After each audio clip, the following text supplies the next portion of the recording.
بسم الله الرحمن الرحيم بسم الله الرحمن الرحيم الحمد لله وحده والصلاة والسلام على من لا نبي بعده اما بعد کل کے درس میں بات چلی تھی صلح حدیبیہ کی، اور حدیبیہ کی صلح ہو گئی تھی، اس میں 10 سال تک کی جنگ بندی کا فیصلہ ہوا تھا۔ اب جب 10 سال کی جنگ بندی کا فیصلہ ہوا اور رسول اللہ صلی اللہ علیہ وسلم قریش کی طرف سے مطمئن ہو گئے، تو اب آپ نے اصل دشمن کی طرف توجہ کی، اس سانپ کی طرف توجہ کی جسے عیسیٰ علیہ السلام بھی سانپ ہی کہتے تھے۔ یہود جن کو مدینہ سے جلا وطن کر دیا گیا اور قریظہ کو قتل کیا گیا تھا، وہ خیبر میں آباد تھے، لیکن رہ کے وہ شرارتیں کرتے تھے، اور غزوہ احزاب کا محرک یہی تھے، قریش کو اور عرب کے دیگر قبائل کو یہ بھڑکاتے تھے، اور ان کی فطرت میں خباثت تھی، وہ ظاہر ہوتی رہتی تھی۔ تو رسول اللہ صلی اللہ علیہ وسلم نے ان کا ارادہ فرمایا اور ان کی تیاری کی، چنانچہ محرم سن 7 ہجری میں آپ نے ان کی طرف جانے کا قصد کیا۔ ابھی آپ تیاری ہی کر رہے تھے کہ ایک چھوٹا سا واقعہ ہو گیا۔ ہوا یہ کہ عبد الرحمن فزاری نے غزوہ احد کے اس پار رسول اللہ صلی اللہ علیہ وسلم کے اونٹ تھے چشمے پر، اور آپ کا چرواہا تھا، اور اسی طرح سے سلمہ بن اکوع تھے، اور عبد الرحمن ابن عوف کا غلام رباح تھا، یہ لوگ سب تھے۔ عبد الرحمن فزاری نے حملہ کیا اور رسول اللہ صلی اللہ علیہ وسلم کے اونٹوں کو ہانک لے گیا، اور رسول اللہ صلی اللہ علیہ وسلم کے چرواہے کو شہید کر دیا، قتل کر دیا۔ سلمہ ابن اکوع نے دیکھ لیا تو ایک تو رباح کو گھوڑا دے کر کے عبد الرحمن کا کہا جاؤ مدینہ میں جلدی سے اطلاع کرو، اور دوسرے احد پہاڑ پہ چڑھ کر مدینہ کی طرف آواز لگائی 3 مرتبہ یا صباحا، اور اس کے بعد انہوں نے دشمن کا تعاقب شروع کیا۔ میں نے بتایا تھا آپ کو کہ سلمہ ابن اکوع گھوڑے سے زیادہ تیز دوڑتے تھے، تو ان کو تیر مارتے رہے، دوڑاتے رہے، تیر مارتے رہے، یہاں تک کہ سارے اونٹ چھڑا لیے، لیکن پھر بھی ان کا پیچھا نہیں چھوڑا، اور ادھر رسول اللہ صلی اللہ علیہ وسلم کے سوار بھی آ گئے۔ تو پھر جب اونٹ چھڑا لیے تب بھی پیچھا نہیں چھوڑا، پھر ان لوگوں نے اپنا سامان پھینکنا شروع کر دیا، 30 چادریں پھینک دیں، 30 نیزے پھینک دیے، اور اس کے باوجود وہ دوڑاتے رہے ان کو، یہاں تک کہ سوار بھی آ گئے تو مل کر کے مقابلہ کیا اور عبد الرحمن کو قتل کیا، زبیر ابن عوام رضی اللہ عنہ نے۔ اور پھر رسول اللہ صلی اللہ علیہ وسلم بھی تشریف لے آئے، اور یہ لوگ جو ہے ایک چشمے پر تھے، تو رسول اللہ صلی اللہ علیہ وسلم وہاں چشمے سے بھگایا ان کو۔ رسول اللہ صلی اللہ علیہ وسلم نے کہا اب جب تمہارا سب ملا گیا چھوڑ دو، جانے دو۔ اور اس وقت وہ لوگ جو ہے بنو غطفان میں ان کی میزبانی ہو رہی، جانے دو۔ اس کو غزوہ غابہ کہتے ہیں یا غزوہ قرد کہتے ہیں۔ اس سے فارغ ہوئے، پھر اس کے 3 ہی 4 روز کے بعد آپ نے خیبر کا رخ کیا۔ یہ محرم سن 7 ہجری کی بات ہے،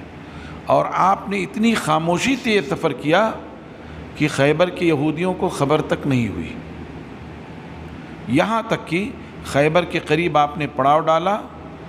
اور صبح اول وقت میں فجر کی نماز پڑھی، اور جب خیبر کی گلیوں میں پہنچے تو انہیں خبر نہیں تھی، جب وہ نکلے اپنے کام کے لیے تو گھبرا گیا، کہا محمد والخمیس، واللہ محمد والخمیس، اللہ کی قسم یہ تو محمد اور ان کے ساتھ لشکر بھی۔ اور پھر اس کے بعد ان کے کئی قلعے تھے، ان قلعوں کو یکے بعد دیگرے اللہ تبارک و تعالیٰ نے اپنے رسول صلی اللہ علیہ وسلم کے ہاتھوں پر فتح کروا دیا، اور علی رضی اللہ تعالیٰ عنہ کے ہاتھ سے ان کا مشہور قلعہ فتح ہوا، اور ان کا مشہور پہلوان مرحب، جس کو گمان کیا جاتا تھا کہ وہ 1000 آدمیوں کے لیے کافی ہے، اس کو جو ہے علی رضی اللہ تعالیٰ عنہ نے ایسی تلوار ماری اس کے سر پر کہ تلوار چیرتے ہوئے اس کے سینے سے نیچے تک اتر گئی، اور وہ ڈھیر ہو گیا، اور اس طرح سے خیبر پوری طرح سے فتح ہو گیا۔ پھر ان یہودیوں نے آپ سے درخواست کی کہ اب تو یہ علاقہ فتح ہو گیا ہے، کیوں نہ آپ ہمیں یہاں رہنے دیں اور یہاں کے باغات اور یہاں کی زمینیں ہم کھیتی پہ کریں اور بٹائی والا معاملہ ہو، کیونکہ کھیتی باڑی کے بارے میں ہم آپ سے زیادہ جانتے ہیں۔ آج بھی کھیتی باڑی کی پالیسی سب سے زیادہ اسٹرانگ اور ایڈوانس یہود اسرائیل کی ہے۔ ہندوستان ابھی ان سے جہاں بہت سارے فتنے وصول کر رہا ہے، کیسے وہ فلسطینی مسلمانوں کو تنگ کر رہے ہیں، یہ بھی وصول کر رہے ہیں کہ ہم کیسے یہاں کی اقلیتوں کے ساتھ معاملات کریں، وہیں اس کے ساتھ ساتھ انہوں نے ایگریکلچرل پالیسی اور وہاں مشینیں اور کیسے کھیتی باڑی کی جائے تو اچھا ہو، یہ سب وہ ہائی بریڈ بیج وغیرہ وہیں تیار ہوئی سب سے پہلے۔ تو کہا کہ صاحب ایسا ہے کہ ہم کھیتی باڑی زیادہ جانتے ہیں، تو کیوں نہ باغات اور کھیتی باڑی ہمیں دے دیں، ہم اس پر محنت کریں گے، اگائیں گے، سچائی کریں گے، جو غلے کی پیداوار ہوگی وہ ہمیں اور آپ کو آدھا آدھا ملتی رہے گی۔ رسول اللہ صلی اللہ علیہ وسلم نے اس پر بہرحال ان سے معاہدہ کر لیا، لیکن فرمایا کہ یہ عارضی ہے، یہ مستقل نہیں ہے۔ اور رسول اللہ صلی اللہ علیہ وسلم نے مدینہ طیبہ آ کر کے کہا بھی مسلمانوں سے کہ یہود کو جزیرۃ العرب میں رہنے مت دینا، وجہ یہ ہے کہ یہ سانپ ہیں، اور سانپ کو کوئی کتنا ہی دودھ پلائے، کاجو بادام کشمش اخروٹ پیس کے دودھ میں پلائے، موقع ملے گا تو اس کو کاٹے گا ہی۔ اس لیے آپ نے کہہ دیا تھا کہ ان کو یہاں سے نکال دیا جائے، ان کو رکھا نہ جائے یہاں۔ چنانچہ جب آپ خیبر سے فارغ ہوئے تو وہیں فدق ہے، فدق کو بھی آپ نے فتح کیا، اور وہاں کی زمین آپ نے اپنے تصرف میں رکھا، اور اس کے بعد تیمہ کی آبادی یہودیوں کی تھی، ان لوگوں نے آپ سے صلح کر لی، اور اس کے بعد جب آپ فدق یعنی خیبر فدق تیمہ سے فارغ ہوئے تو اس کے بعد جو ہے پھر مشہور واقعہ پیش آیا جنگ موتا کا۔ یہ جو ہے جمادی الاولیٰ، غالباً جمادی الاولیٰ سن 8 ہجری میں ہوا کہ رسول اللہ صلی اللہ علیہ وسلم نے روم کے سرحد پر یہ خبر ملتی رہتی تھی کہ وہ مدینہ طیبہ پر چڑھائی کرنا چاہتے ہیں، تو روم کے سرحد پر آپ نے مسلمانوں کی ایک فوج بھیجی، اور وہاں رومیوں سے اور مسلمانوں سے لڑائی ہوئی، جس میں مشہور کمانڈر زید ابن حارثہ، جعفر طیار اور عبداللہ ابن رواحہ رضی اللہ عنہم اجمعین یکے بعد دیگرے شہید ہوئے۔ پہلے زید ابن حارثہ نے جھنڈا بلند کیا،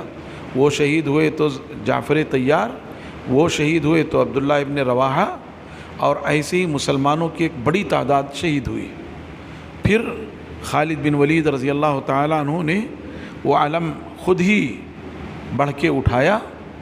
اور اپنی فوج کو اس طرح سے ڈپلائی کیا اور ایسی ترتیب بنائی کہ رومیوں کو لگا کہ ان کے ہاں کمک آ گئی ہے، فوج کی تعداد بڑھ گئی ہے، اور اس طرح سے ان کے دل پر ایک رعب اور دبدبہ کی کیفیت طاری ہوئی، اور پھر اس طرح سے خالد بن ولید رضی اللہ عنہ اپنی لشکر کو، مسلمانوں کے لشکر کو بچا کر لے آئے۔ اور اس طرح سے اللہ تبارک و تعالیٰ نے اپنے حبیب اور خلیل صلی اللہ علیہ وسلم کے ذریعے مسلمانوں کے معاملات کے تدبیر کروائی۔ انشاءاللہ کل فتح مکہ اور اس کے بعد کے واقعات پر گفتگو ہوگی۔ اللہ تعالیٰ سے دعا ہے کہ اللہ تعالیٰ ہمیں رسول اللہ صلی اللہ علیہ وسلم کی سچی محبت نصیب فرمائے، آپ کی حیات طیبہ کو پڑھنے اور حیات طیبہ سے حاصل ہونے والے دروس اور اسباق پر عمل کرنے کی توفیق عطا فرمائے۔ ربنا تقبل منا انک انت السمیع العلیم وتب علینا انک انت التواب الرحیم۔ اللہم صلی علی محمد وعلی آل محمد کما صلیت علی ابراہیم وعلی آل ابراہیم انک حمید مجید۔ اللہم بارک علی محمد وعلی آل محمد کما بارکت علی ابراہیم وعلی آل ابراہیم انک حمید مجید۔ والسلام علیکم ورحمۃ اللہ وبرکاتہ۔